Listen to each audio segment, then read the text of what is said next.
Hola, buenas tardes a todos. Bueno, qué bueno verlos. Hace mucho que no veía a tanta gente.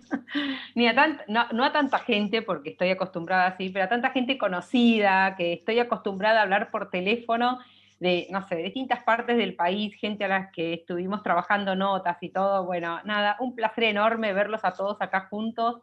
Y la verdad estaba pensando esto más que un café, si lo hubiésemos hecho presencial como hace mucho tiempo, hubiésemos tenido que cerrar un café para reunirnos por la cantidad que somos, ¿no? Estaría bueno.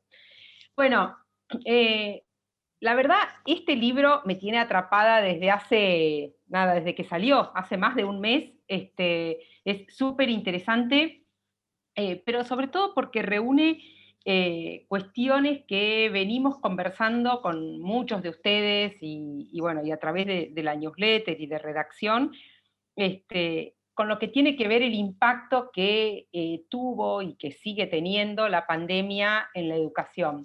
Y que yo creo que hoy, digamos, a más de un año de estar transitando ya este nuevo formato de, no sé, de enseñanza, pero también de vida, digamos, esta nueva modalidad de vida que nos atraviesa todo el tiempo y atraviesa, por lo tanto, la educación. Creo que en un principio fue como una gran impulsora la pandemia y el aislamiento de eh, ayornamientos, de reformas que el sistema educativo venía pidiendo. Y en el último tiempo lo que veo es que eso se transformó, eso mismo, es como si se hubiese transformado en un techo en el que solo debatimos o por lo menos estamos mucho tiempo debatiendo presencialidad o virtualidad. Y como si eso hubiese quedado reducido mucho del debate a eso. Y como si todo el cambio que requiere el sistema educativo para, digamos, si el objetivo es generar ciudadanos digitales con capacidad crítica, capaces de crear, de crear soluciones para su comunidad y para el mundo, que permitan mejorar esa comunidad y ese mundo. Si pretendemos una formación con ese objetivo, hoy lo que siento es que está de nuevo reducido esto, reducir todo ese debate o lo que se necesita para ese cambio, reducirlo solamente a virtualidad o presencialidad, es como demasiado. Y me parece que más que demasiado es un techo. Y sobre esto, bueno, quería en principio escucharla un poco a Mariana, cuál es su idea, si solamente es la mía, que tal vez estoy atravesada mucho por mi trabajo y por los medios, y es solo eso, o también lo están viendo, digamos, en las escuelas, los especialistas, el resto de las familias, digamos, que también están acá interesadas en la educación, ¿no? Bueno, gracias Estela, Renata y a todo el equipo de redacción. Para mí es un gusto estar acá. Es un gusto estar tomando un café y conversando, ¿no? Entonces voy a tratar de ser breve en mis participaciones para que podamos charlar, que creo que es una de las cosas que más necesitamos en este momento. A ver, Estela, primero decir que mi experiencia tiene que ver con la tecnología educativa y la educación a distancia. O sea, entonces llevo 3 décadas trabajando en una mirada que siempre buscó en algún momento la denominé inclusión genuina de las tecnologías de la información y la comunicación en las prácticas de la enseñanza. Ahora, la pandemia nos tomó por sorpresa a los que nos dedicamos a esto, igual que a toda la humanidad. Y en nuestro análisis, el año pasado fue un año de tremendo aprendizaje.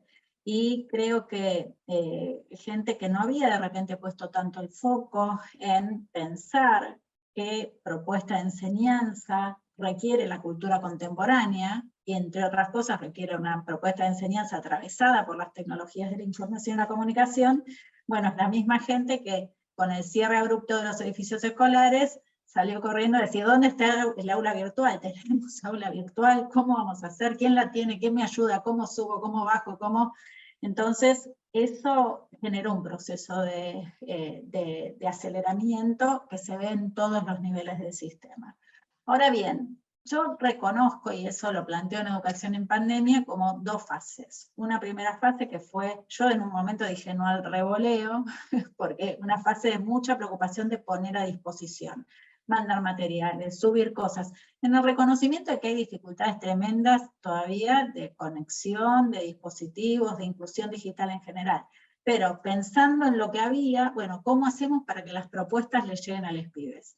Y eso tiene un lado muy interesante. Por otro lado, también genera una preocupación, porque de alguna manera es trasladar la propuesta del otro lado de la pantalla, ¿no? Y como si en eso consistiera la educación. Esa fue la primera fase, y generó una cosa de saturación y de cansancio que también estamos sintiendo ahora, ¿no? Me parece que ahí también hay que dimensionar el techo en relación con las dificultades vitales que atravesamos. Ahora, hubo una segunda etapa, ya más hacia la segunda parte del año pasado, donde la gente empezó a buscar como la salida en términos de estos encuentros sincrónicos, como este que estamos viviendo, ¿no? Y estos encuentros sincrónicos que fueron geniales y siguen siendo geniales a la hora de comunicarnos, a la hora de conversar, a la hora, no necesariamente adoptaron propuestas que fueran renovadas, interactivas, al contrario, en muchos sentidos yo diría que nos hicieron retroceder 2 casilleros, ¿no? Volvimos aún en esos casos donde había propuestas renovadas, a este como impulso que pareciera que generan este tipo de entornos, porque esté el docente hablando. Y entonces, hablando mucho tiempo y pensando que esto puede emular el tiempo de la presencialidad, que claramente no puede. Entonces, creo que en el año, hacia fin de año, se fue estableciendo una suerte de balance, como que las cosas se fueron acomodando, como que aprendimos lo que teníamos que aprender respecto del uso de soluciones tecnológicas, pero creo que empezamos este año lectivo, estamos hablando de Argentina, con una expectativa que fue, volvemos a la presencialidad.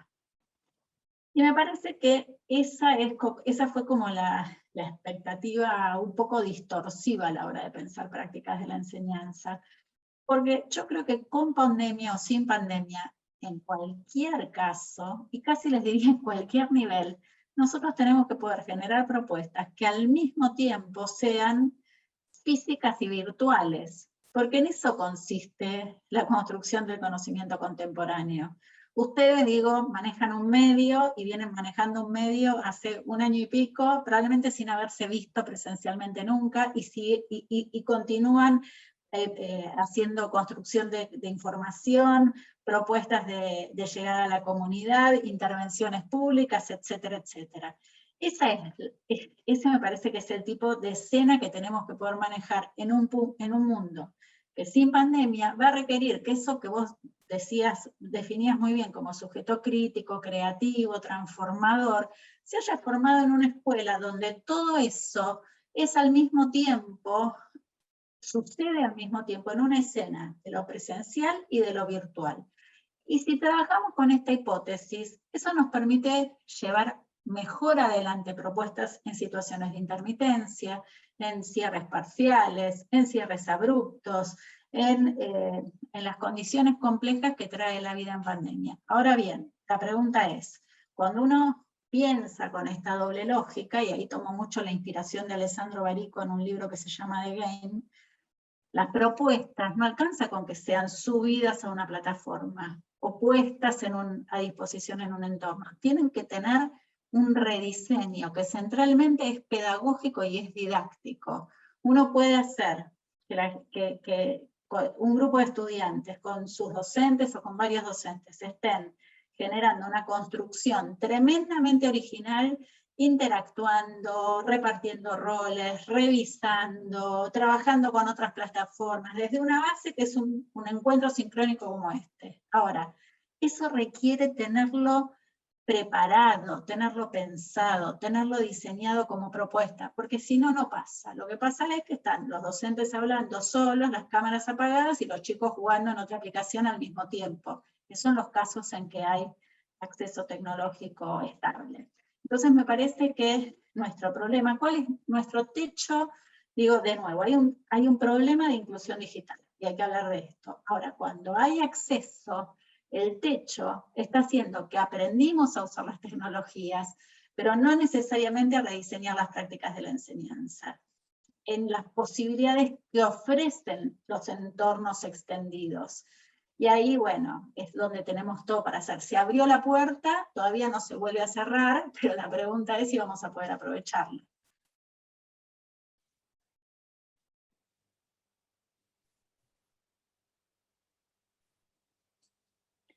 Bueno, no tengo que hablar siempre yo, así que nada, yo tengo preguntas porque siempre tengo preguntas, pero creo que todos tienen preguntas, así que está bueno que nada, que pregunten lo que quieran o continúen aportando, digamos, a la conversación.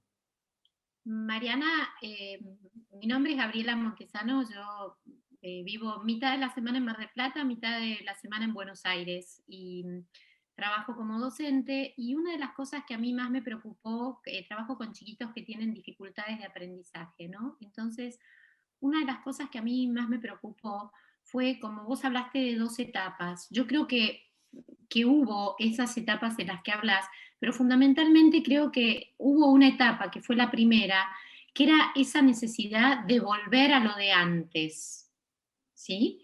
Entonces, eso nos iba llevando el tiempo, ¿cuándo vamos a volver? Entonces, esa necesidad de tener que rediseñarnos y darnos cuenta que lo de antes igual iba a ser diferente, ¿no es cierto? Y que puntualmente teníamos que aprender y ver los beneficios que nos daban las oportunidades de esto de, bueno, de poner sobre la mesa un montón de realidades, que en educación, tanto como en la salud, fueron muy fuertes en esta pandemia, ¿no? Y que tuvieron que ver con quien tenía ayuda en casa, quien no la tenía, quien tenía dispositivo, quien tenía conectividad, quien no la tenía, y los docentes tuvieron que hacer uso de una creatividad extrema para poder llegar a todos, ¿no? Y creo que tiene muchos beneficios porque uno también pudo trabajar con, trato siempre de ver el lado bueno de todo esto, ¿no? Y en muchas cosas tuvo el beneficio de poder trabajar con alumnos que tenían dificultades, otros tiempos para aprender, poder personalizarlos y no exponerse. Pero también se vieron sobre la mesa un montón de problemas. El apagar la cámara para no estar frente a cámara porque, bueno, porque también existió el bullying dentro de los colegios y fue fuerte.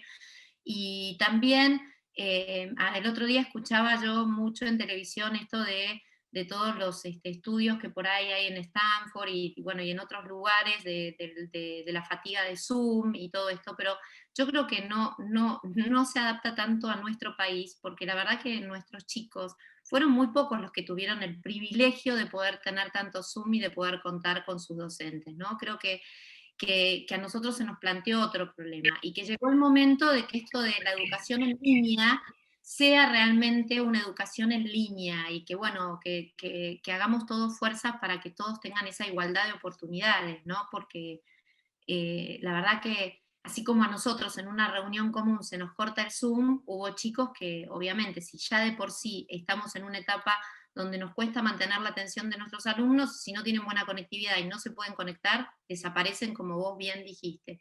Ahora yo me pregunto, desde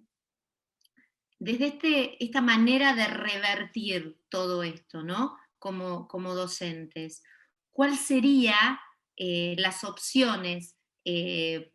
Porque mientras todos tengamos conectividad está todo bien, pero si no tenemos conectividad, ¿cómo podemos trabajar esa educación en línea sin poner la fuerza en la tecnología solamente y que la pedagogía también le llegue a los chicos, ¿no? Sí, bueno, primero gracias Gabriela por tus reflexiones que comparto, ¿no? Primero tomo esta cuestión que me preocupa centralmente de la igualdad de oportunidades, decías vos, respecto a la educación en línea. Yo creo que lo que la pandemia pone en blanco sobre negro es que el derecho a la inclusión es un derecho conectado al derecho a la educación, y no tiene que ver con la pandemia exclusivamente. Digo, tiene que ver con cómo se construye el conocimiento en la sociedad contemporánea. Me parece que además la pandemia sí muestra una cuestión que no estaba tan clara antes y tiene que ver con que nosotros veníamos insistiendo hace mucho con la importancia de que las escuelas estén conectadas, digo, las instituciones educativas de todos los niveles, con que cuenten con dispositivos, pero la realidad es que la pandemia mostró que el tema también tiene que ver con los hogares, ¿no? Cuando hablamos de la inclusión digital como derecho, es la inclusión digital desde la perspectiva de quiénes son docentes y estudiantes, pero también cuando están en los hogares, porque necesitamos pensar de nuevo, un estudiante que necesita una propuesta educativa diferente por las razones que fueron, necesita más tiempo, o lo que fuera. O sea, es básico que cuente con un dispositivo y que cuente con conexión a internet de buena calidad. Entonces, me parece que ahí va a haber que hacer un trabajo tremendo desde las políticas. En parte está encarado desde el Plan Federal Juana Manso, hay que recuperar años donde no se estuvo poniendo el énfasis en el acceso a dispositivos, por ejemplo, pero digo, me parece que por ahí va la cosa. Ahora bien, la pregunta, yendo a la pregunta que acotaste respecto de cuáles son las opciones. Digo, nosotros cuando pensamos en un curso, casi diría de cualquier nivel, lo primero que tenemos que entender es dónde están parados nuestros estudiantes. ¿Quiénes tienen conexión? ¿Quiénes tienen dispositivo? ¿Quiénes están solamente desde el teléfono? ¿Quiénes no pueden tener ni siquiera acceso a WhatsApp, porque el día 10 se le terminan los datos, y me parece que hay que construir una propuesta que sea comprensiva de eso, y que trabaje, yo lo denomino formas alteradas, diferentes recorridos, ¿no? Diferentes recorridos, que no son solamente diferentes recorridos individuales, también pueden ser diferentes recorridos grupales, entendiendo que incluso en condiciones de acceso espectaculares, los estudiantes, una de las cosas que advirtieron en este contexto es que pueden tener diferentes recorridos y que pueden tener diferentes ritmos, que era algo que ellos ya venían como viendo en sus otros usos culturales, ¿no? Cuando eligen, por ejemplo, ver 10 capítulos seguidos de una serie, es una definición que toman que tiene que ver con tendencias culturales de esta época, o cuando se pasan 14 horas jugando en línea. Entonces, estos eran prácticamente, diría, cuestiones, no digo negadas, pero bastante poco reconocidas de las propuestas educativas. Y acá, de nuevo, esa puerta que se abre nos permite decir, bueno, ¿qué pasa si ofrecemos ahora que tenemos condiciones diferentes, ahora que podemos trabajar conjuntamente los docentes, en lugar de una propuesta para un curso, 7 propuestas para 7 cursos, pero donde cada estudiante puede elegir, o cada grupo de estudiantes puede elegir qué propuesta hace? Yo he visto propuestas hechas sobre la base de WhatsApp exclusivamente, que tienen a los estudiantes, totalmente involucrados, que los tienen produciendo originalmente, que los tienen aprendiendo contenidos curriculares, y donde la responsabilidad por la enseñanza no se trasladó a la familia, porque acá vos lo planteabas, Gabriela, hay una condición que tiene que ver con qué apoyo tiene cada estudiante si no hay presencialidad y tienen propuestas que son a distancia o virtuales o como las llamemos. Y la realidad es que algunos van a tener más apoyo y otros van a tener menos apoyo, pero eso no puede ser condición de que les vaya bien en la escuela o de que aprendan. Acá yo lo que vengo planteando es, me parece que tenemos que ayudar a las familias a que todas, en la situación en la que están, generen alguna condición favorable al aprendizaje. Pero eso no quiere decir que enseñen, primero porque no están preparadas para enseñar, y segundo porque esa es nuestra responsabilidad como Estado, como escuela y como docentes. Entonces, yo traería una invitación que es a dejar de pensar en propuestas únicas y a dejar de pensar en propuestas homogéneas, entre otras cosas porque las condiciones son bien diversas, y eso podría ser una condición de riqueza en términos de la propuesta, y no de pérdida, ¿no? Y ahí María está levantando la mano. No sé si... Ahí está Miriam. Gabriela, gracias. Hay varias, no sé cómo seguir, Estela. María y Soledad. María Soledad. María Soledad. Sí, María Soledad, sí. Hola, ¿qué tal? Bueno, les agradezco. A mí me invitó Lorena, que es fiel seguidora de ustedes. Yo soy docente universitaria y además con ella tenemos un emprendimiento que tiene que ver con esto de la virtualidad y de la didáctica, ¿no? A mí me parece interesante lo que plantean el tema de, nosotros lo habíamos planteado desde el punto de vista de los padres más que nada, y vemos que sí que hay muchos padres que sienten como que en la virtualidad ellos se ven encargar de la enseñanza, ¿no? Y la verdad que lo estamos viendo bastante y vemos como que hay como una más intromisión, si se quiere, de las familias en la educación, que a veces yo lo veo como un inconveniente en el sentido de nada, digo, yo si voy al médico no le digo al médico cómo me tiene que atender, ¿no? Yo estoy de los dos lados, estoy del lado de madre y del lado de docente, digamos, entonces como que hay como mucha, cómo establecer ese límite, ¿no? Y después por otro lado, a mí lo que me preocupa en el tema de la virtualidad, pero lo planteo como un desafío, y yo lo he planteado en el colegio. ¿Seguimos a mí? Sí. Pero no te vayas a prender las luces. No, vamos. ¿Hola? Sí, dale. ¿Hay alguien que tiene...? Ahí está María. Ahí está. Es el tema de la evaluación, ¿no? Yo estoy implementando nuevos métodos de evaluación en donde los alumnos, yo soy docente universitaria, donde los alumnos tienen que producir más que lo que antes, digamos, me parece que, y yo estoy produciendo con ellos y la verdad que estoy aprendiendo más, digamos, es como que es una vuelta.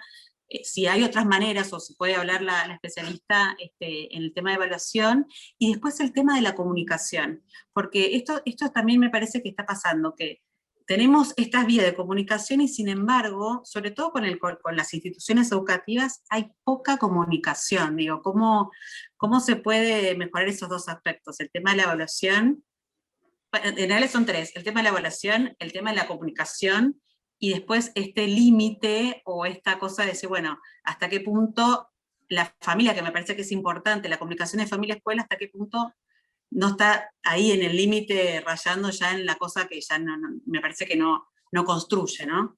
Bueno, eso.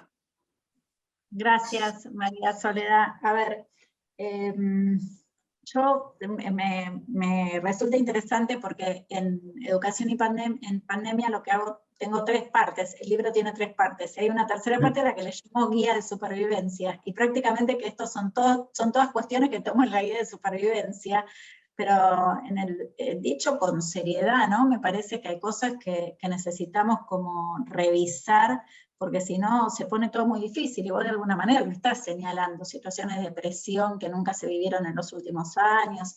Ahora, empiezo por el tema del límite, que me parece interesante. Nosotros hemos visto, y esto en el trabajo de investigación, desde docentes que dicen, a mí las aulas, los encuentros sincrónicos me dan pánico escénico, a mí nadie me formó para dar una clase con público, y docentes que testimonian esto, que sienten miedo, que sienten preocupación, después situaciones que terminan siendo hasta en un punto analizadores simpáticos. Una directora me cuenta, por ejemplo, que en una entrevista con una chica que estaba en una situación muy difícil, hasta de riesgo de perder el año, la familia pide una entrevista con la directora directora tiene la entrevista tal como si estuviera en su despacho, en su oficina en la escuela, y cuando termina la entrevista escucha que aplauden. Había estado la familia escuchando toda la entrevista y les encantó y aplaudieron. Pero algo, dice, no te puedo explicar la impresión que me provocó, porque yo todo el tiempo pensé que tenía una reunión privada con la estudiante. Después, digo, situaciones también, bordes donde los padres, las familias o los adultos de la familia presionan a los hijos cuando no participan en los encuentros sincrónicos, y los docentes piden por favor que dejen que esto, bueno, todos fenómenos que son del último año, esto no lo teníamos ni remota. Bueno, ¿dónde está el límite? Me parece que ahí hay que trabajar con un encuadre, y desde las instituciones educativas tenemos que poder aclarar en qué consiste ese encuadre, me parece, y eso se junta con tu preocupación por la comunicación. Me parece, cuando vos cambias todas las condiciones, y lo vivís como docente, cambias el tiempo, cambias el espacio, cambiás los modos de interacción, hay que cambiar el encuadre, y hay que decir cuál es, y tenemos que dialogar sobre el nuevo encuadre, y ver si estamos de acuerdo sobre el nuevo encuadre. Ahora, hay algo que es una posición política, la responsabilidad por la enseñanza no se le transfiere a la familia en ningún caso. Ahora, como parte del encuadre, como parte del diálogo, uno puede decir, ayúdame a crear condiciones para que los chicos y las chicas puedan aprender mejor. Entonces esto es, a ver, generar un espacio, por más pequeño que sea en la casa, donde pongas un cartel donde digan acá no se puede hacer ruido, no prendan la tele, no molesten porque hay alguien que está estudiando. Ayudar a establecer ciertos horarios, que es algo tan difícil en este momento cuando estamos sobre todo en situación de aislamiento. Horarios que tienen que ver también con la nocturnidad, hacer que los pibes duerman, por ejemplo, razonablemente antes de empezar su día escolar, y también poder hablar, ¿no? Porque digo, estamos todos en una situación tan difícil, de tanto dolor y tan alienados en un punto, que poder no enseñar, pero hablar con los chicos y las chicas y decir, bueno, hoy que estuviste, contame qué hiciste, qué aprendiste, qué te interesó, mostrame algo de lo que te plantearon, o simplemente decime qué fue lo que más te gustó, como dedicar un tiempo que no es a la opinión y a decirle a la escuela cómo tienen que hacer las cosas, es a la escucha. Me parece que eso ya descomprime, nos pone en otro lugar, nos pone en un lugar más amoroso, y yo digo, creo que hay que estar en una institución educativa para saber lo que fue este año y el desgaste que tienen los docentes y las docentes. Entonces me parece que también ese nuevo encuadre hay que construirlo sobre una base de confianza en las instituciones y también de respeto, y casi diría con un vínculo de recuperar algo del afecto en este vínculo, ¿no? Que está en este momento tan golpeado por las circunstancias. Esas serían mis reflexiones, María Soledad. Gracias por... me quedó la de la evaluación, pero la evaluación vamos a volver seguro, o sea que espero un ratito y vuelvo con la evaluación. No, ahí veía que Pilar González Fernández escribía en el caso del nivel inicial, decía ella, el acompañamiento de las familias es por momentos central, ¿no? Totalmente central ahí.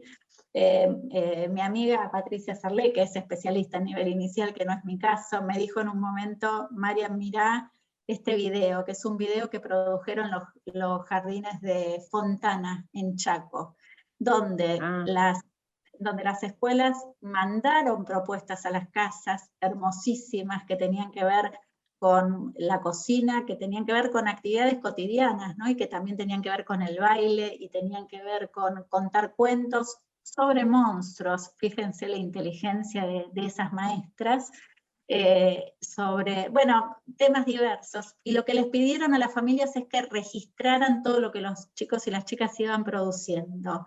Y con eso que las familias registraban y mandaban por videos muy cortitos de WhatsApp, armaron un video genial donde para cada uno de los ejes ponen la producción de los estudiantes y la celebran, y eso vuelve a la comunidad.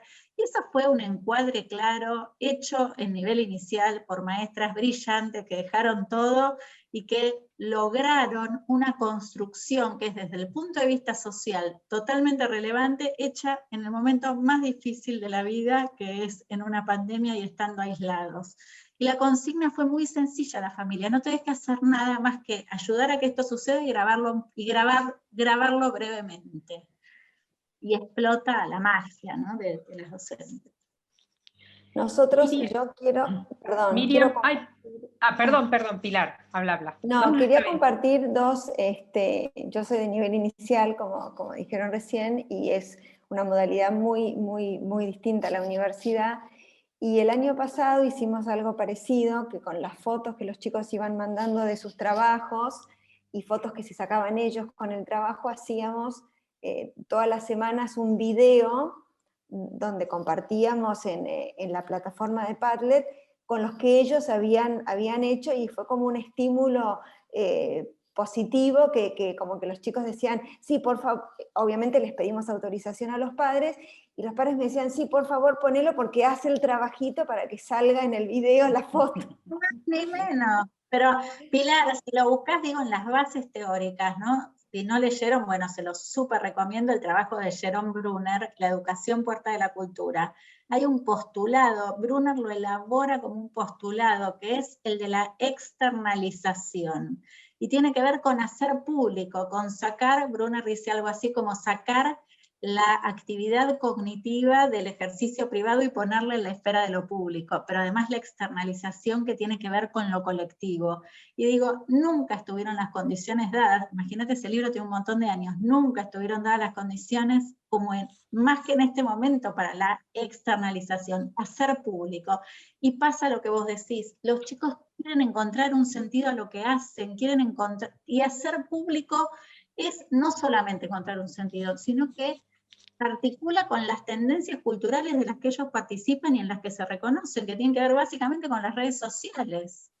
Exacto, incluso hicimos nada, con esto de Zoom, que aparecieron un montón de filtros y de cosas, algunos chicos en los encuentros aparecía el filtro y otro preguntaba ¿cómo lo hiciste? Y los chicos grababan videitos explicando.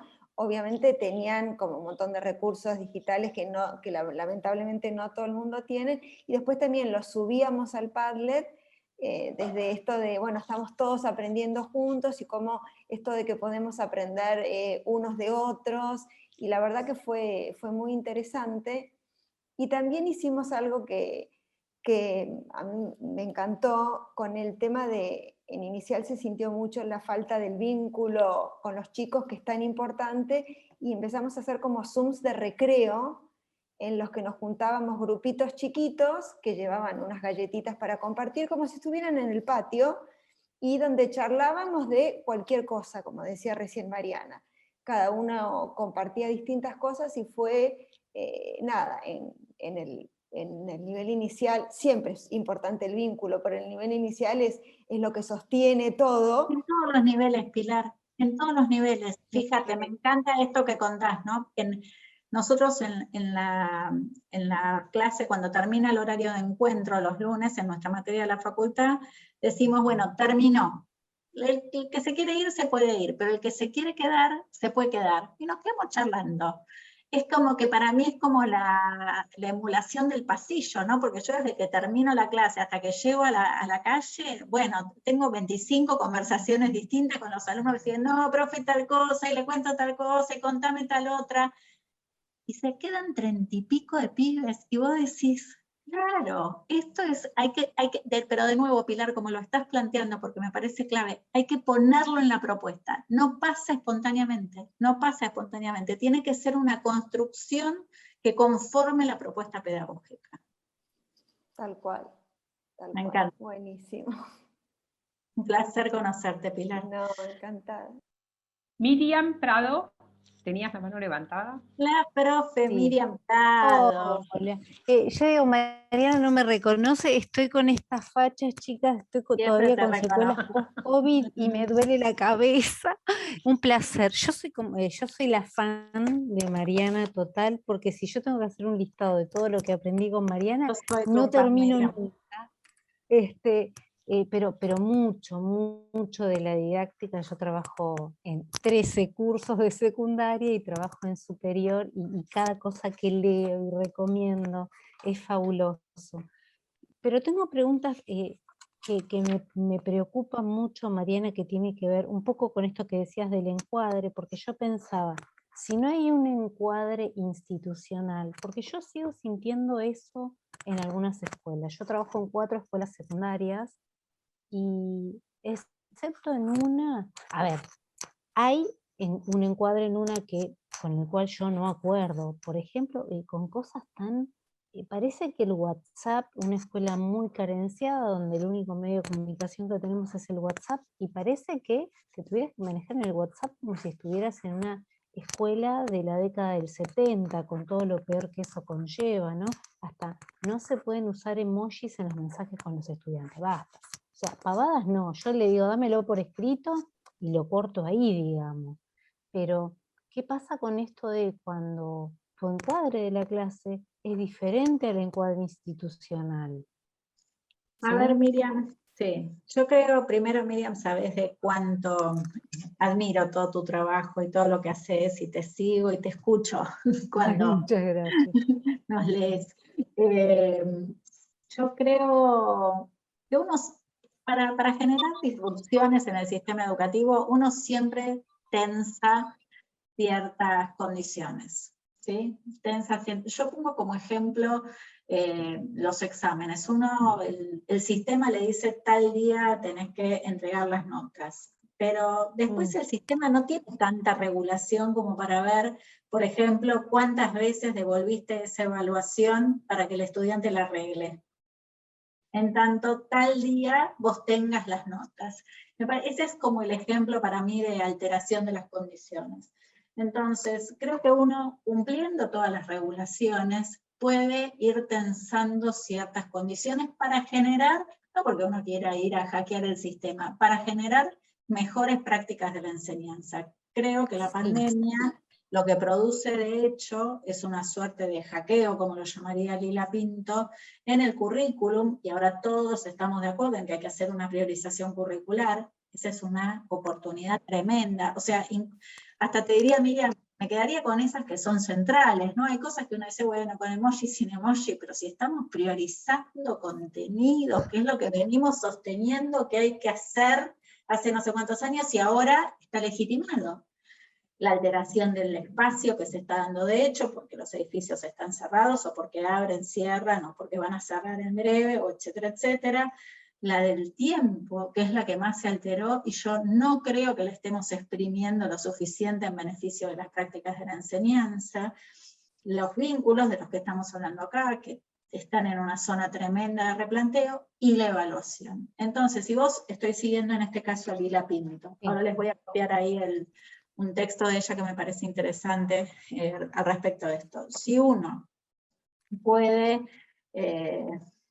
tensar esas condiciones, que de nuevo son las estructurales, donde las prácticas de la enseñanza resisten y se vuelven clásicas en 2 minutos, creo que ahí hay una enorme oportunidad. Pero de nuevo, a veces uno, ¿cómo decir? Como hay ciertas situaciones que son enojosas, ¿no? A mí, por ejemplo, me enoja calificar a un estudiante en mi materia cuando yo sé que, bueno, o la aprendió o no la aprendió, basta. Pero lo tengo que calificar, bueno, es parte de lo que sé que no voy a poder cambiar en el corto plazo. Ahora, vamos a la otra pregunta tenía que ver con eso, Mariana, perdóname, esto de las escuelas que hacen como si nada, ¿no? Yo sé que no lo podemos solucionar, pero yo de estas conversaciones saco ideas para ver cómo puedo, por ejemplo, vos ahora me reafirmás en una idea que yo ya tenía y yo pongo muy bien, más o menos, que los chicos se pongan la nota, a mí la nota no me importa, pero bueno, mis directivos sí.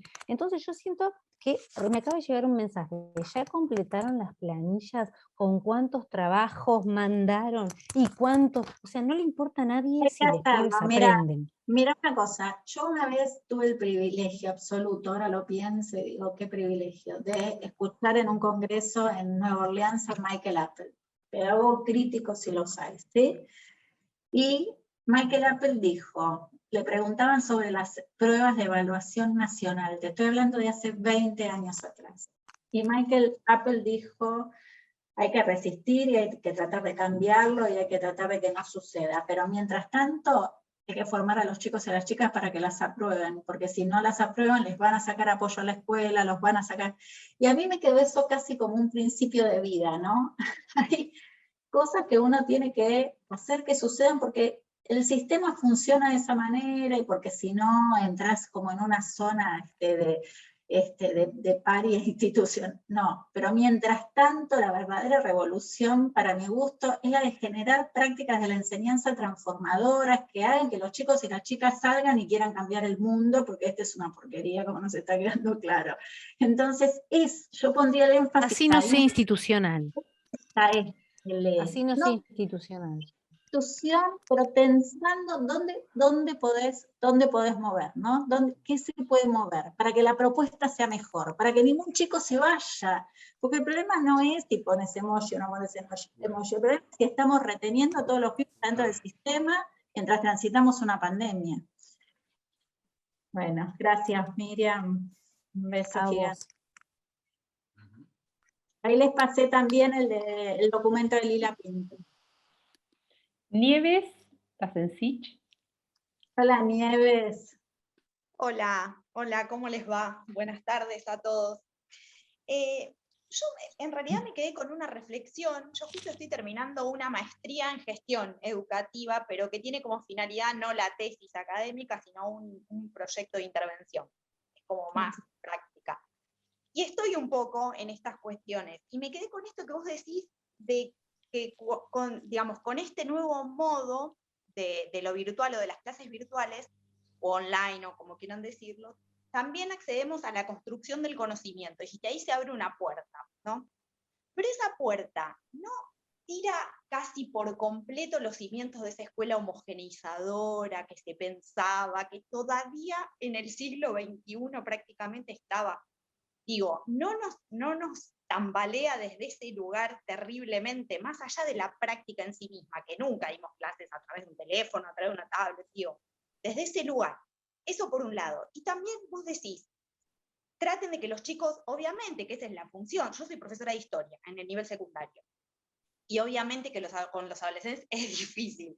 Si yo les digo lo mismo que le decís vos en tus clases a tus alumnos, el que se quiere quedar, se queda seguramente por más... No, pero perdóname, Nieves, lo aclaro por las dudas. La clase ya había terminado desde el punto de vista... Entendí, era tipo una tertulia para seguir charlando, qué sé yo. Digo, los adolescentes, en mi caso, yo no me voy a referir a, no voy a hacer una generalidad, que siempre son injustas, pero digo, en mi caso, esa cosa así tan fluida no se da, ese vínculo con los adolescentes es como que uno tiene que arrearlo, digamos, ¿no? Entonces la figura de la autoridad tiene que estar un poco ahí, porque si no se desbanda un poco todo.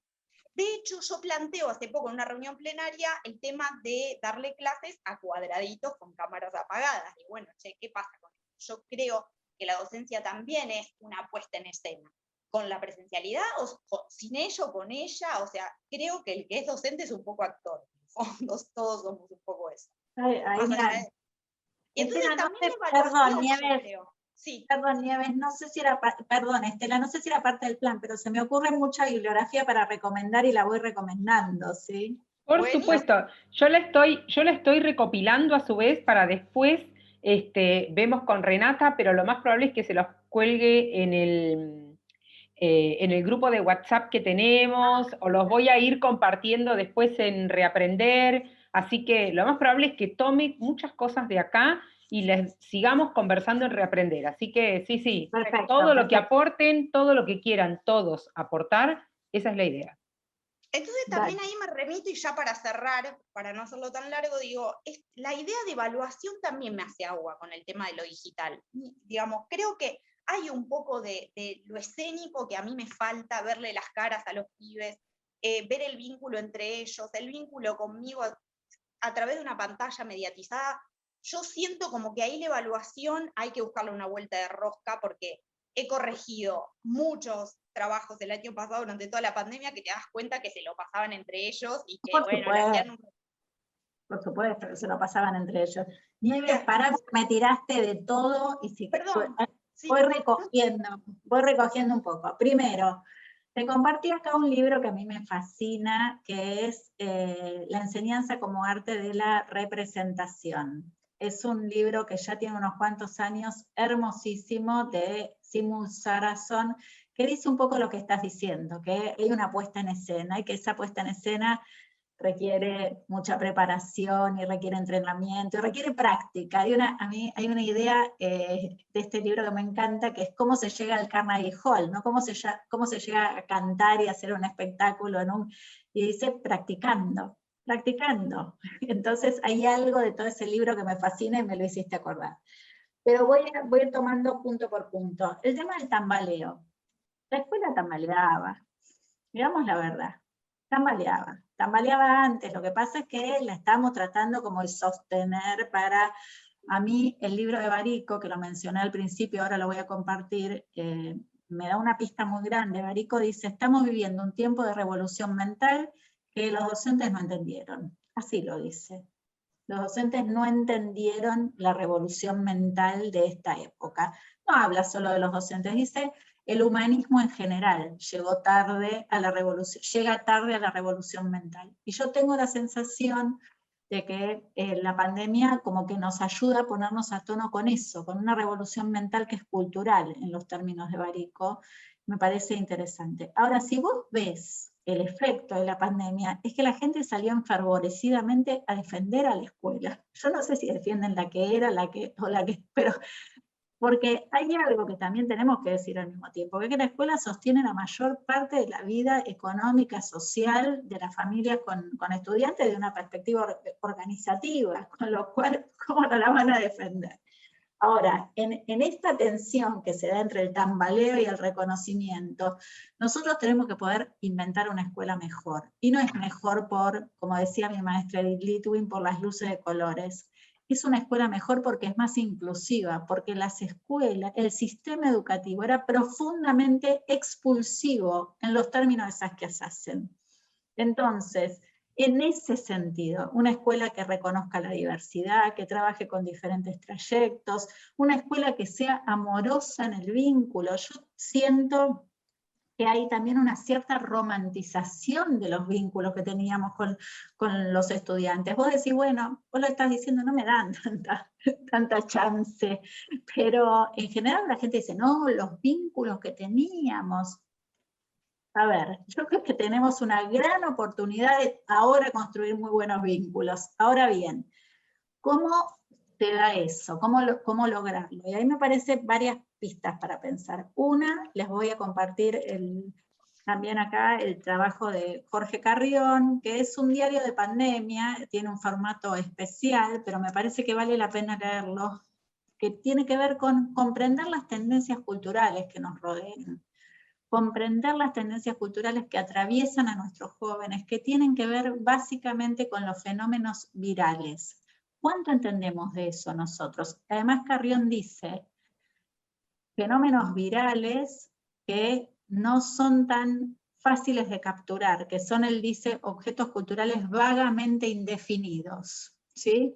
Entonces, ¿cuál es nuestra comprensión de eso? Que básicamente tiene que ver con la posibilidad de ir a buscar a los pibes donde están, ¿no? Porque no están, o sea, porque la escuela les es ajena en términos culturales, cuando tienen una vida muy rica en términos de juegos en línea, de redes sociales o el tipo de aplicación que fuera.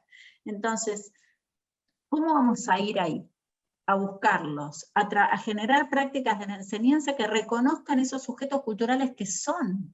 Entonces me parece que ahí tenemos que estudiar, tenemos que laburar, tenemos que ponernos a tono con las circunstancias. Y después, digo, también la pregunta es, y retomo con esto tu tema de lo escénico, nosotros tenemos que también poder ponernos, me parece, como en clave de esta nueva escena, ¿no? Voy a contar algo que creo que no sé, nunca lo dije en público, pero yo cuando pensé en términos de la pandemia dije, ¿qué voy a aprender en la pandemia? Bueno, estoy estudiando canto y estoy haciendo taller de clown. Nunca en mi vida pensé que iba a ser, pero el taller de clown, entre otras cosas, me está enseñando a poner el cuerpo en la pantalla. Hoy dije charla, me voy a quedar sentadita, pero las últimas 2 conferencias que di las di paradas y ya cambió todo, porque puedo gesticular. Estoy como planteándome aprender a poner el cuerpo en la pantalla y tener como expresiones lo más performáticas que pueda y tratar de meter esto adentro de mi práctica de la enseñanza. Entonces, me parece que Nieves, que tiene que ver con un proceso también de aprendizaje nuestro. ¿Cómo hacemos para conectar con esta cultura? Y la escuela que no va a tambalear es una escuela que desde el punto de vista de su tiempo, conecta con su tiempo, en los términos en que los pibes viven y las pibas viven, y en los términos en los que se construye el conocimiento, que me parece que ahí es donde estábamos desfasados. Sigo sin hablar de la evaluación, pero ya voy a ir. Gracias, Nieves, te mando un abrazo. Ese libro de la enseñanza como arte de la representación te va a encantar. Gracias. Que lo consigas. Acá Luniu dice, veo un desafío particularmente complejo con los adolescentes que están por terminar el secundario, porque ella dice, muchos se muestran apáticos, hartos de la virtualidad, según sus palabras, y con poca motivación para ponerse las pilas. Me pregunto cómo acompañarlos mejor y ayudarlos a dimensionar que necesitan crecer en algunas habilidades para sus etapas post-escuela. Bueno, creo que esto era más o menos lo que venías vos comentando, Mariana, ¿no? Y en todo caso, quiero hacer hago una brevísima intervención respecto de las dimensiones de análisis que propongo en Educación en Pandemia. El libro tiene una segunda parte donde hago básicamente un marco que es un marco pedagógico didáctico, de nuevo, más allá de la pandemia, para pensar como en esta lógica de al mismo tiempo lo virtual y lo presencial. Y ahí tomo horizontes de transformación, darle a la gente, lo dijo Freire hace tanto tiempo, la posibilidad que mire el mundo, lo problematice y genere una inserción que lo cambie, en algún sentido de mejora de la calidad de vida, de la comunidad, que lo transforme. Entonces, primero, tener un horizonte de transformación. Después, tener una línea de producción. Si los chicos y las chicas están trabajando y tienen un proyecto que aman y quieren, como decían hoy más temprano, mostrarlo y quieren ir a discutir ese proyecto con la intendenta, no tengo que tener en un encuentro sincrónico eterno todos los días de mi vida. O no los tengo que sobrecargar de materiales. Es un proyecto que yo acompaño, con el que trabajan durante un mes y van produciendo.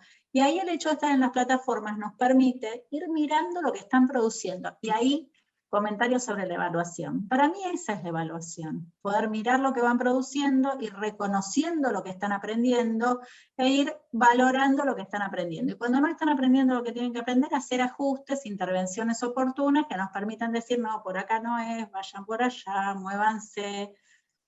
Horizonte de transformación, producción, que colaboren, ante todo que colaboren. O sea, si los chicos les decís, ahora entre 30 tienen que ir a generar una campaña de prevención para que los adultos mayores estén acompañados mientras no pueden salir. Los que vienen con 75 ideas entre 30, pero no les estamos haciendo esas propuestas. Colaboración, reconocimiento a todo lo que están aprendiendo. Me parece que con 4 o 5 cosas ya podemos dar vuelta a la relación con las y los adolescentes. Lo que pasa es que lo que no quieren, lo escribió Serres hace un montón de, bueno, no tantos años, hace unos años, no tantos años, no quieren escuchar a la página que habla, dice Serres. Y mucho menos ahora, que ni siquiera están como en el aula, encerraditos, todos mirando al frente al mismo tiempo. Y además dicen, bueno, si esto es lo que vas a hacer, mandame un video. Hay que cambiar el corazón de la propuesta. Y cuando cambias el corazón de la propuesta, los pibes empiezan a cambiar. Bueno, primero los invito mañana, miren lo que sale en Reaprender, porque tiene mucho que ver con esto último, que es cómo los estudiantes están trabajando para ir ellos mismos a buscar a sus pares que están dejando la escuela secundaria. Ese es un horizonte de transformación, Estela. Ese es el horizonte de transformación. Ellos lo que detectaron es que un adulto no va a ir, dice, ellos necesitamos ir los pares a buscarlos, tener un diálogo que sea más entre pares. Entonces, bueno, se organizaron y bueno, lanzaron la semana pasada un dispositivo para trabajar con ellos en todo el país. Así que bueno, no me voy a extender en esto para no robarles espacio. Estaba, creo que, me perdí quién estaba primero, perdón. No sé quiénes estaban, tengo 4 para hablar. Y una cosa es que vamos a tener que ir cerrando los Contesto que rápido, porque parte del problema soy yo, voy a contestar rápido. Lu, creo que estabas vos, una pregunta ahí, Mariana, ¿dónde te pones para que te vean de lejos, performáticamente? ¿A dónde te parás? Con que te pares y te alejes ya es un montón, ¿sí? Con que te pares y te alejes. ¿Y el micrófono? ¿Cómo haces? Te pones Estoy hablando sin micrófono y se escucha. Ustedes, no tengo micrófono puesto. Aprobar. Aprobar. Lu, Caprini. Bueno, creo que no estaba primero, pero era un comentario sobre esto último igual, así que viene relacionado. Yo pensaba en esto que decía Lu, que los chicos necesitaban crecer en habilidades para su etapa post escuela, y aunque yo terminé el secundario hace como 5 años, siento que lo hubiera terminado ayer. y también, si se quiere, bueno, estoy en educación no formal, en educación formal como alumna, pero siento esto, ¿no? Como que siempre se nos dijo lo mismo, como que en jardín de infantes tenés que aprender para cuando llegues al primario. En el primario tenés que aprender para poder estar en el secundario. Y es como que todo tiene su fin, o sea, lo que estamos aprendiendo nos va a servir en algún momento, allá lejos, después. Pero me pregunto si no es interesante, no sé, repensar la educación en cuestiones que nos sirvan hoy. Bueno, nada, era solamente ese comentario y pregunta. Sí, Lu, a ver, yo creo que, mira, una suerte de discusión que tuve mucho en el último año es si el horizonte de transformación tiene que conectar con la pandemia. Porque la gente dice, no, bueno, los chicos están deprimidos, angustiados, ¿cómo les vas a hablar de pandemia? Yo me pregunto, ¿cómo les vas a hablar de ecuaciones de segundo grado? Me parece que es, o sea, para mí todo el sentido tiene que uno conecte con los problemas de la realidad. Creo que, dicho sea de paso, nunca tuvimos mejor oportunidad de enseñar matemática en la historia, porque prácticamente toda la información que nos rodea, que tiene que ver con la pandemia, conecta con modelos matemáticos, con análisis probabilísticos, con ciertas, digo, a ver, nos estamos dejando esa oportunidad hermosa para que los chicos y las chicas quieran entender matemática, pero el problema es ese, me parece que yo tengo como una definición respecto de lo que denomino la enseñanza poderosa. La enseñanza es en tiempo presente, por supuesto con una perspectiva de futuro. Ahí me gusta mucho la idea de Alicia Camillioni, de que la enseñanza nos tiene que llevar a pensar por adelantado, que nuestra obligación es pensar por adelantado, pero la construcción de la práctica de la enseñanza es en tiempo presente, o sea que no puedo más que estar de acuerdo. Mónica Viada.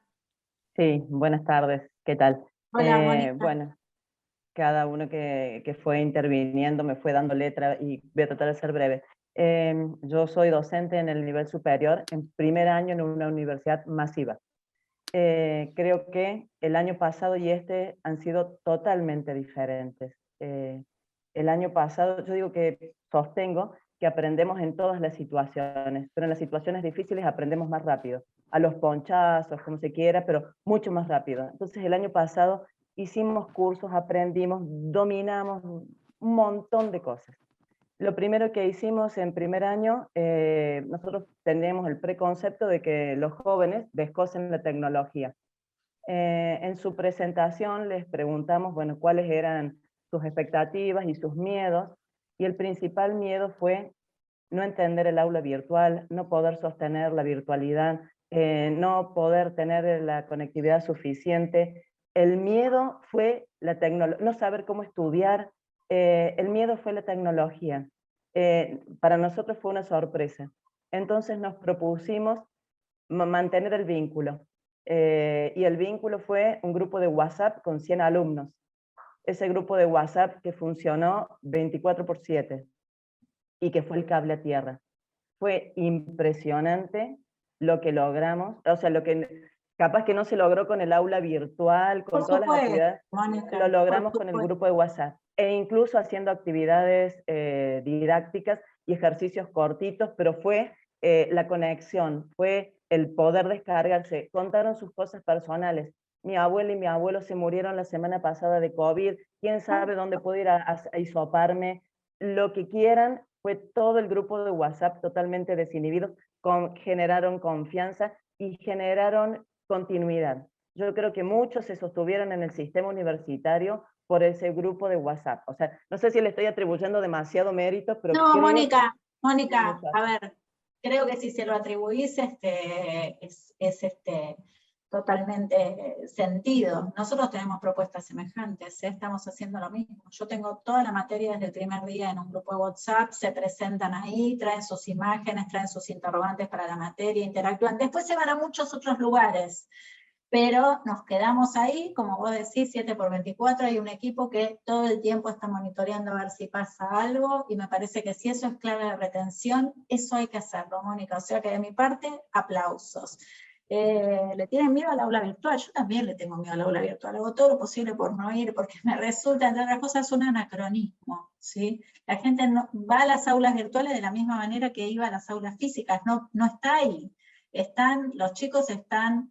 el otro día me contaban con todo este esfuerzo absurdo que se está haciendo por controlar cuando hacen las evaluaciones para que no se copien. Los chicos se fueron todos a Discord y están colaborando, y entonces ni bien pasan un ítem, entonces ya el que más sabe de eso lo está, y después todos contestan con el mismo, y nosotros creemos que estamos controlando. Bueno, no en mi caso, porque jamás haría esos controles, pero Mónica, me hace todo el sentido lo que estás planteando, y me parece de nuevo que hay que celebrar propuestas que pusieron el eje en cómo estar cerca de los chicos y las chicas, cómo cuidarlos, cómo escucharlos.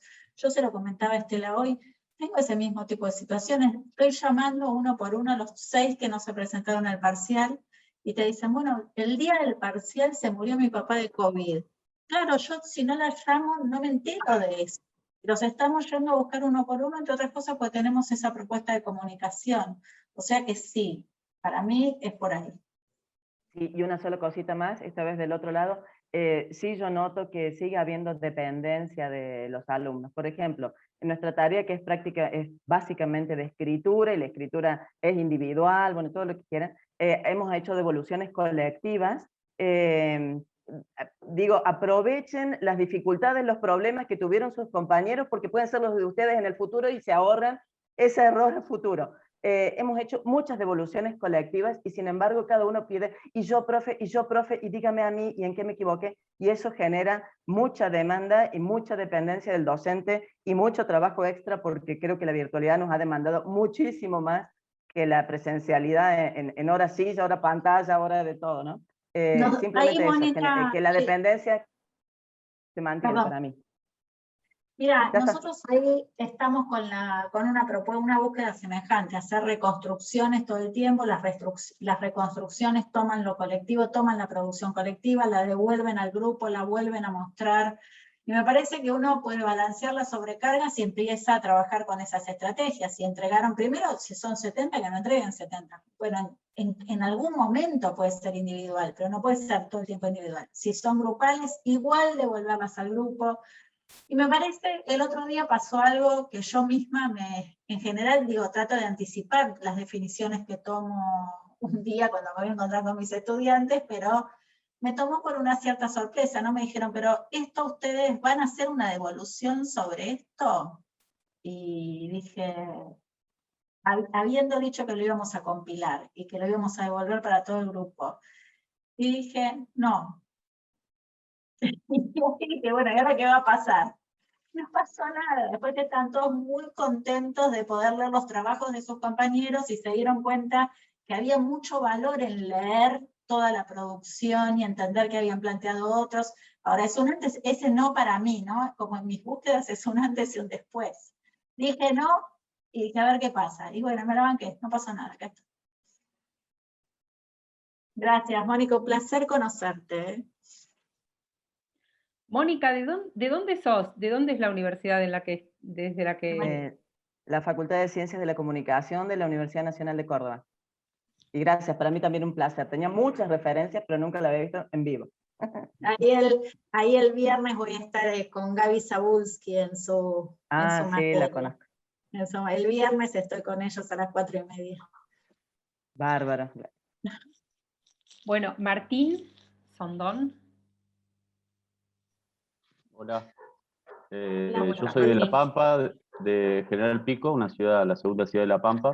Conozco. Y doy clases de lengua y literatura en secundario en 4 escuelas públicas de acá de la ciudad, del 3 de acá de la ciudad, y una de una localidad muy pequeña que tiene 800.000 habitantes más o menos, de acá a 15 kilómetros.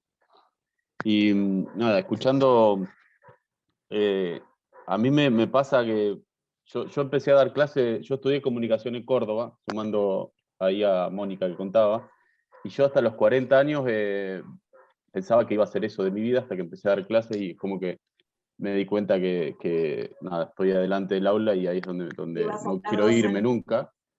Y una de las primeras cosas que sentí el año pasado es, me sacaron eso, o sea, de repente el aula se convirtió en, que no me acuerdo quién dijo, un montón de cuadraditos que no solamente eran negros, sino que eran ausentes y no tenían ojos, que para mí una de las cosas más hermosas que tiene el aula es mirar a los ojos a los chicos que están prendidos y a los que están ausentes con sus ojos y vos los agarrás enseguida, ¿viste? Los tratás de devolver.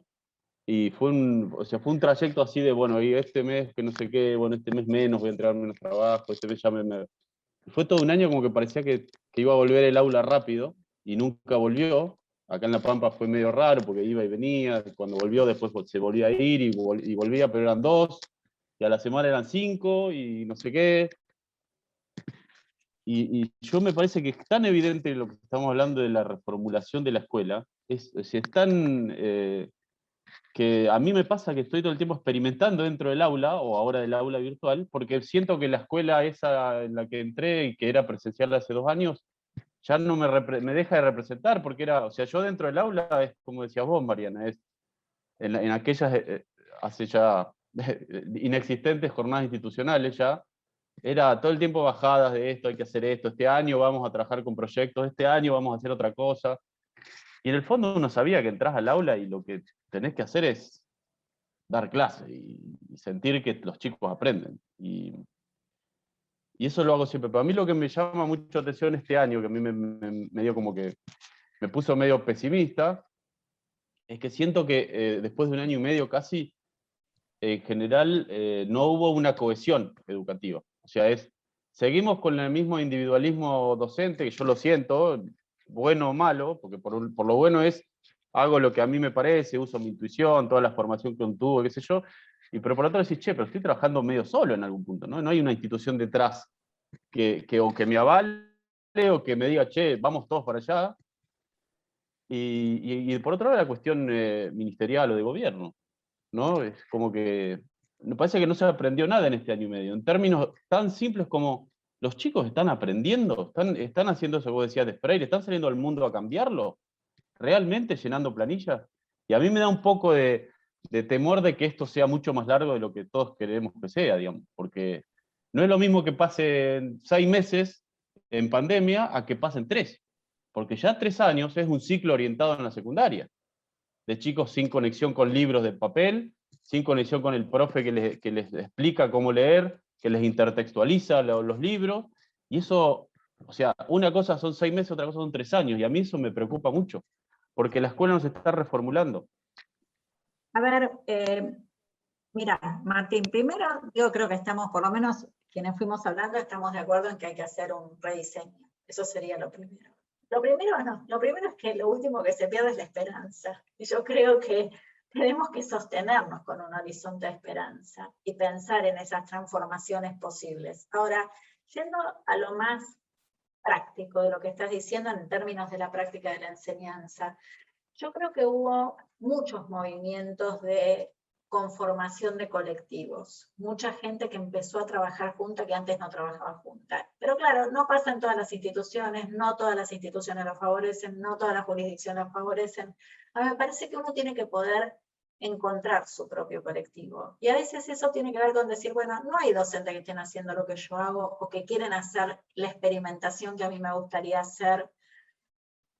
Pero yo puedo invitar a docentes a mi propuesta. Yo puedo traer a otros docentes a mi propuesta. Puedo decir, che, vení a leer a mi clase, vení a dar tus recomendaciones, elegí tu libro favorito y vení a hablar de esto con mis estudiantes. Haceme un video o ayuda a que mis estudiantes hagan un video sobre un libro que vos recomiendes. Estoy pensando en tu área, ¿no?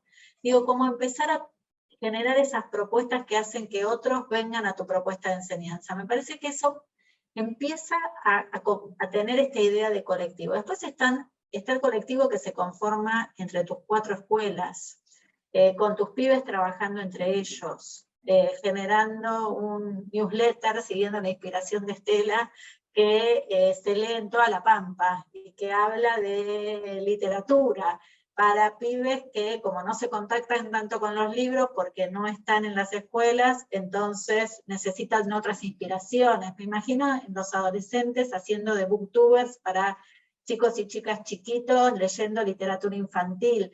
Me imagino la posibilidad de juntar fuerza con esa perspectiva de transformación para hacer, laburando con una biblioteca popular, bibliotecas ambulantes, qué sé yo, me parece, ahora Martín es un laburazo, ¿no? Digo, pero si sumás, tal vez el colectivo son los pibes,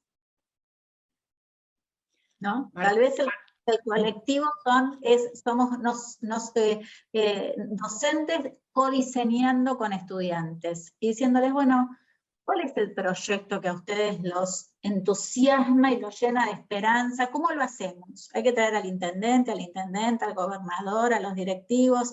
Me parece que ahí la cosa se empieza a mover. No es de un día para otro, pero tal vez es de un proyecto para otro. Me parece que hablar con tus estudiantes... O como dijiste una vez, Mariana, trabajar con otras escuelas. Claro, con las propias escuelas de las que ustedes participan, que son una red incipiente, porque ustedes hacen esa red aun cuando no se den cuenta. Bueno, no sé, Martín, ahí tiro... No, Martín, te recomiendo, mira, acá está Mariela Guadagnoli, a quien conozco bastante, me parece, igual que Mariana, bastante, para hacer mi newsletter y las notas que hago las consulto mucho. Bueno, ella te recomiendo seguirla, leer cosas, porque tiene muchos trabajos, ella trabaja en una ciudad similar a la tuya, digamos, ella trabaja en Santa Fe, y tiene mucha experiencia en esto de trabajar no solo con escuelas dentro de la ciudad, sino a nivel con otros países. Bueno, Mariela, digo, te puede inspirar mucho. Te invito igual a empezar por reaprender, que ahí hay cosas de Mariela, y claro, después... Ahora, Martín, una cosa, yo siento que un principio que tendríamos que tener de esta pandemia es que la docencia es una acción colectiva, pero la pregunta es ¿quién es tu colectivo? ¿Quién es tu colectivo? Y hay que armarlo, ¿no? Porque a mí en un punto me desespera escucharte decir, ¿cómo te ayudamos? Bueno, ojalá que Mariela pueda ayudar, pero hay que pensar cuál es tu colectivo, y pensar que en ese colectivo también están tus estudiantes. Mira, ¿cómo les va? Buenas tardes a todos. Estaba escuchando atenta y pensaba en todo lo que hicimos el año pasado, y siempre, bueno, el foco está en nuestros chicos, en los chicos con los que trabajamos, con la realidad nuestra propia, de la ciudad, del entorno. Y en ese camino, el año pasado, a mitad de año, trabajamos en un proyecto que era volver a la escuela, porque ellos estaban con ese miedo de no volver, de que no estaban aprendiendo, de qué iba a pasar si se contagiaban. Bueno, hacerlos trabajar en ese proyecto los tranquilizó, los motivó. Flexibilizamos la escuela, porque empezamos a trabajar con chicos de primero a sexto año de una escuela técnica. Nos animamos a romper un poco de estructuras. También soy un poco rebelde. No, pero es animarnos a algunos cambios, y tengan en cuenta que los cambios siempre vienen desde el aula, desde los docentes, desde lo que hacemos, desde lo que nos animamos a hacer, pensando en lo que vos dijiste, Martín, que los chicos aprendan. ¿Qué es la misión de la educación? Si eso fracasa, fracasa la educación. Entonces, busquemos las herramientas y las estrategias que en este contexto consideremos necesarias. Yo inclusive que doy materiales de la construcción, porque soy arquitecta y doy en maestros mayores de obra, los hice hacer un debate sobre distintos tipos de construcción y distintos métodos. Y esa fue mi evaluación. Y estuvimos una tarde y los chicos presentaban videos y fue todo un debate que salió buenísimo, pero los protagonistas fueron ellos. Para mí me sirvió de evaluación ese día. Entonces, probablemente tengamos que repensar cómo evaluamos, cómo enseñamos, qué contenidos son prioritarios, todo lo que este año creo que todos nos planteamos, lo pensamos y rediseñamos nuestras prácticas. Pero bueno, sí, la esperanza no la pierdas. Seguí intentando. Me encanta esto que trae Mariela. ¿Quién sigue? Cecilia.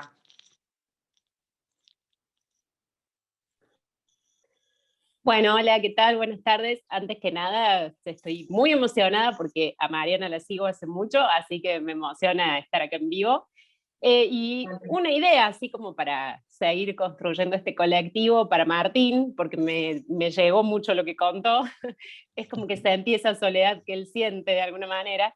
Entonces, por ahí, Martín, como me ha pasado esto que vos decís, de querer intentar como experimentar, probar y sentirte solo, sumando las ideas de los otros colegas, me parece que acá las redes sociales podrían ser una gran oportunidad, es decir, ese colectivo que vos no encontrás en el plano físico, como siempre dice Mariana, puede crearse, y de hecho creo que eso sí ha crecido exponencialmente, ¿no? Estos grupos, estos docentes buscando ayuda a través de las redes, ¿no? En Twitter, por ejemplo, o en muchas otras, pero que sepas que también por ahí, si es un caso hasta ahora, buscar esta comunidad o crearla a esta comunidad en redes sociales. Hay muchos grupos que hoy se mandan cosas, se mandan artículos, se sugieren bibliografías, se cuentan experiencias, o esto desde las emociones, esto que decías vos, me siento solo, estoy probando, no puedo con esto.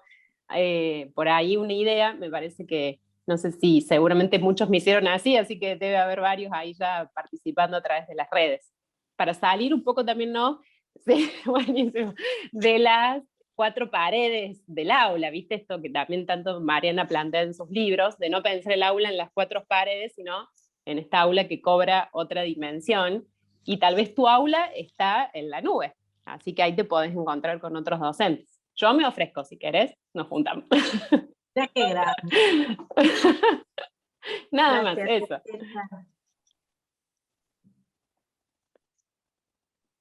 Raquel. Gracias, Estela. Bueno, gracias a la red, soy externa.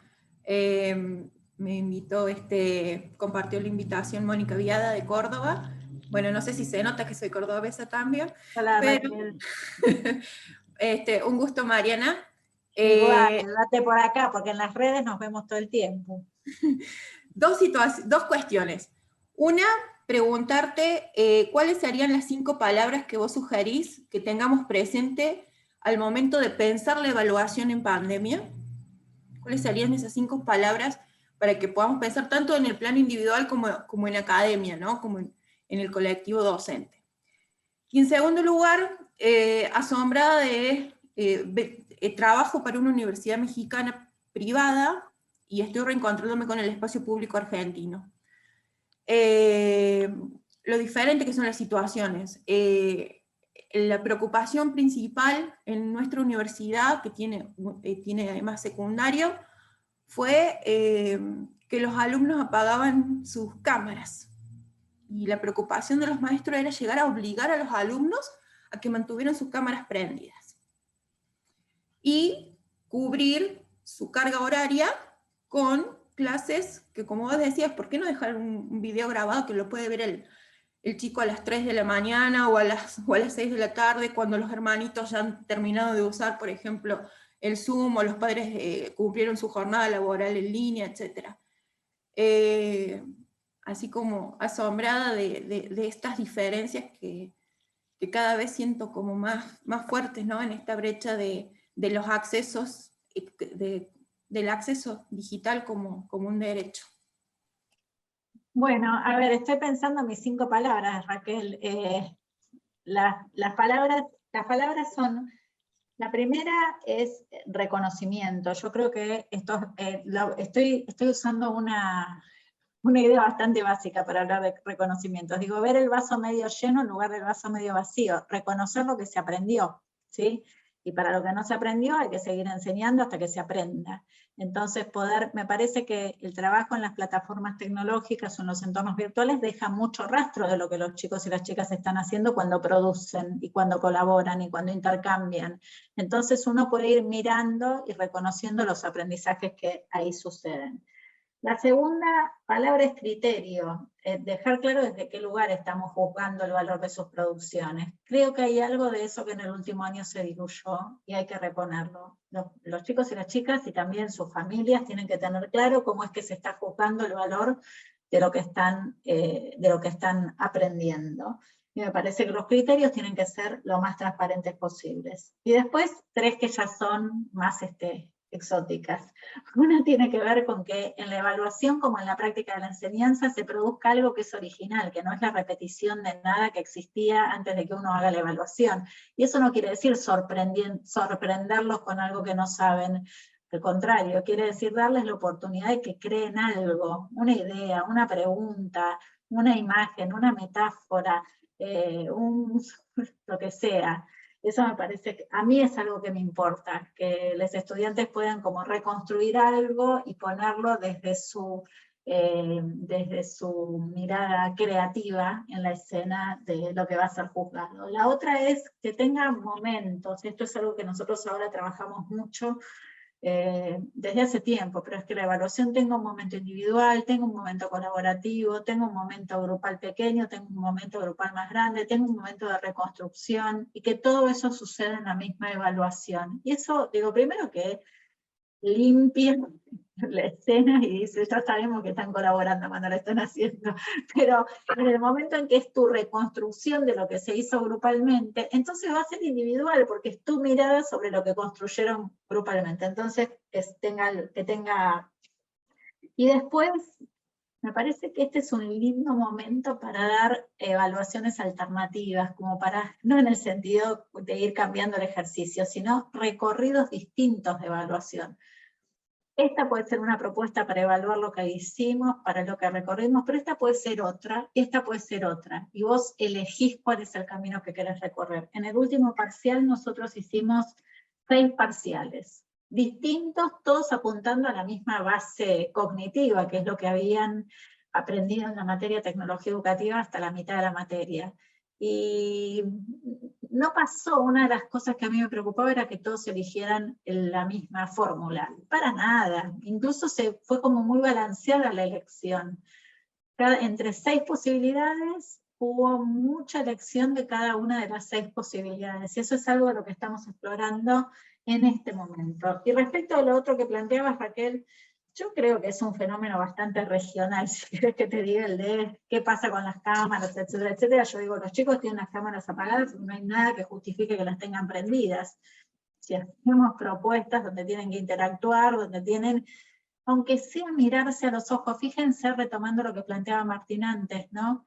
El ejercicio de mirarnos a los ojos, el ejercicio de estar en silencio, el ejercicio de decir, hoy no voy a hablar, pero hagan la tarea y el que tiene una pregunta que la haga, pues si estuviéramos en clase, o les hago una propuesta para que elaboren tal cosa, y cada 5 minutos vamos a preguntar cómo andan, o cómo...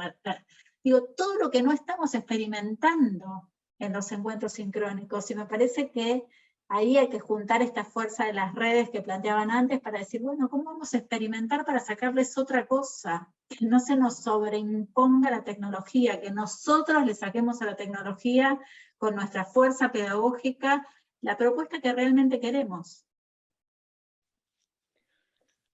Voy a darle la palabra a Maximiliano último, porque Mariana, pobre, no te dejamos ir más. Cafetera me tenía que haber traído, Renata. Perdón, se entusiasmaron todos. Perdón, Mariana, prometo ser breve. Dale, Maxi.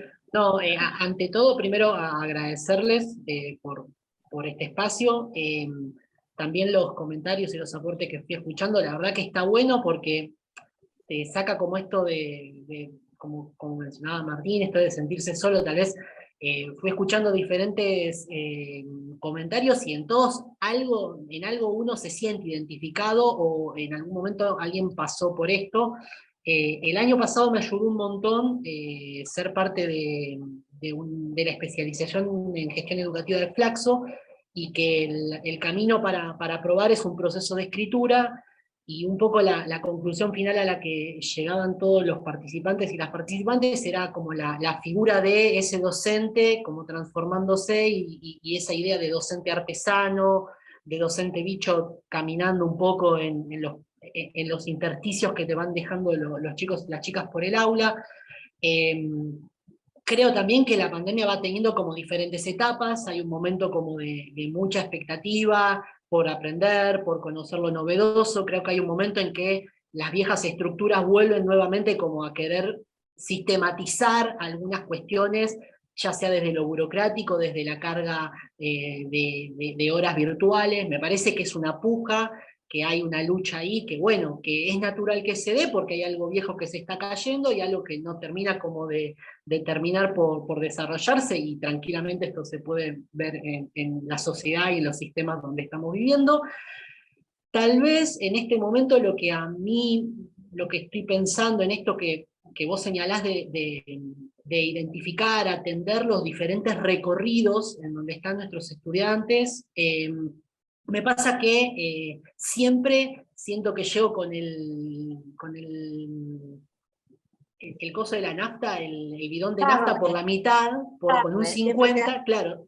Siempre llego como con una propuesta medio quedada, pero me parece que es producto de la cantidad de cursos con los que uno afronta, la cantidad de chicos y de chicas a los que uno trata de acompañar, y lo que siempre como me parece que el desafío es cómo, o sea, la palabra no está buena, cómo sistematizar las alternativas dentro de la heterogeneidad del aula misma.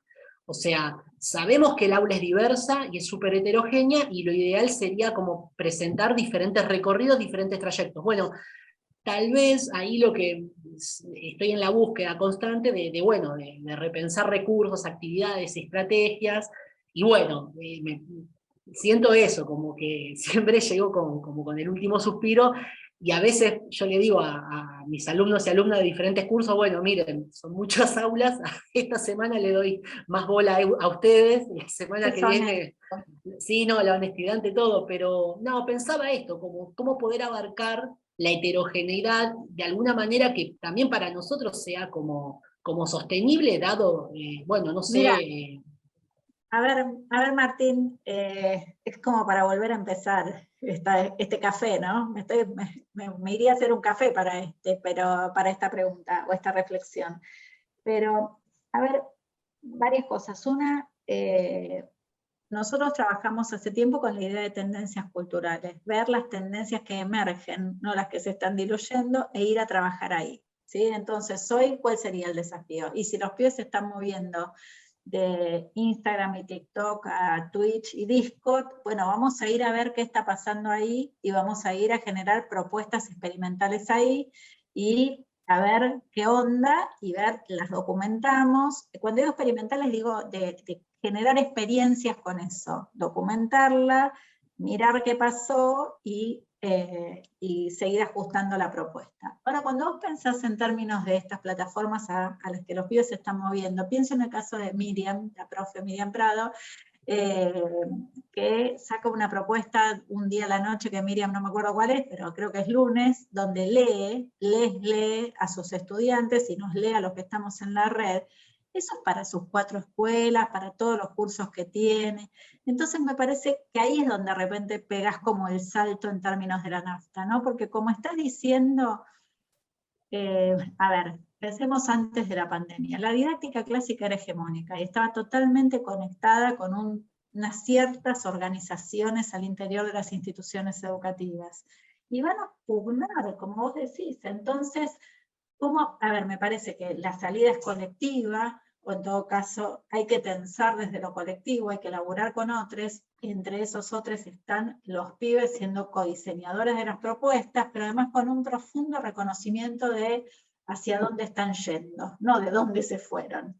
Y me parece que ahí es donde vos podés pegar el salto, ¿no? Con la fuerza de mirar la complejidad de la realidad, de laburar con mucha otra gente y de empezar a hacer como también propuestas que sean más virtuosas en términos de nuestro cuerpo, ¿no? Si tenés 4 escuelas en este momento, ¿por qué no generar propuestas para todos los pibes que tenés en todas una propuesta que conecte de alguna manera a los pibes que tenés en todas las escuelas? Empezar como a decir, bueno, ¿por qué no? Ahora, que no tengo que ir escuela por escuela, es el momento. Es el momento. Y meterse en las plataformas y ver la potencialidad que tienen y buscar otros docentes que tengan ganas de hacer el experimento. Creo que desde ese punto de vista este es un muy buen momento. Muchas gracias. No, un placer. Bueno, creo que podemos dar por cerrado esto. esta conversación. La verdad, yo seguiría, pero nada, pero tenemos muchas otras cosas. Así que nada, un placer enorme, Mariana, haberte tenido, haberte escuchado. Un gusto. Un placer enorme encontrarme con gente y con docentes y familias con las que vengo conversando. Y a los nuevos, nada, un placer también escucharlos, las dudas como las de Martín y otros que las iban poniendo, ahí les pasaba el mail de Reaprender, escríbanme, mantengámonos en contacto, porque la idea es que desde acá sigamos la conversación, ¿no? Pongamos en práctica todo esto que estuvimos conversando, no dejemos que solamente cuando tenemos la camarita tenemos conversación. Tenemos distintas maneras de conversar, bueno, usémoslas todas.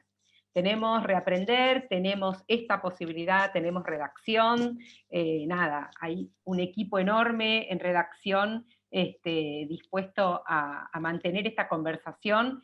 Ese es uno de nuestros ejes, así que nada, más que bienvenidos. Estela y equipo de redacción, de mi parte, muchas gracias. Para mí es un placer tener esta conversación con mis colegas, o sea que les agradezco muchísimo la oportunidad, y bueno, me parece que, como decís, es también la chance de ampliar las redes. Gracias, Mariana, gracias a todos. Se nota mucho con la pasión con la que trabajan, la preocupación también por el contexto actual y por lo que está atravesando la educación en sí. Y me encantó el debate que se generó. Perdón, Mariana, por robarte estos 40 minutos. No, por favor, quiero un abrazo gigante a Cecilia Vázquez, que no la había visto. Hola, Mariana. Me encanta todo lo que se generó en este café, así que muchísimas gracias. Ahora vamos a seguir por WhatsApp, les voy a mandar una mini encuesta de 5 preguntas para medir un poco su nivel de satisfacción, a ver qué tanto les gustó este encuentro. Ahí Cecilia dice 10, me encanta. No se olviden que hoy hicimos una excepción, pero la sección de Un Café Con es exclusivo para miembros corresponsables, y como recién decía Estela, Redacción es un medio que le da muchísima bola a estos temas de educación y demás. Estela vive trabajando en notas en profundidad sobre educación, tiene una newsletter y todo, así que sería increíble que se sumen a la comunidad de corresponsables, los esperamos a todos. Y si tienen alguna consulta, si les quedó algo por decir o algo, seguimos por WhatsApp, y se vienen más cafés el próximo de junio. Todavía no me confirmó el invitado, pero si se llega a confirmar, la rompimos. Pero ya la rompimos con Mariana, así que hoy nos vamos felices. Muchísimas gracias.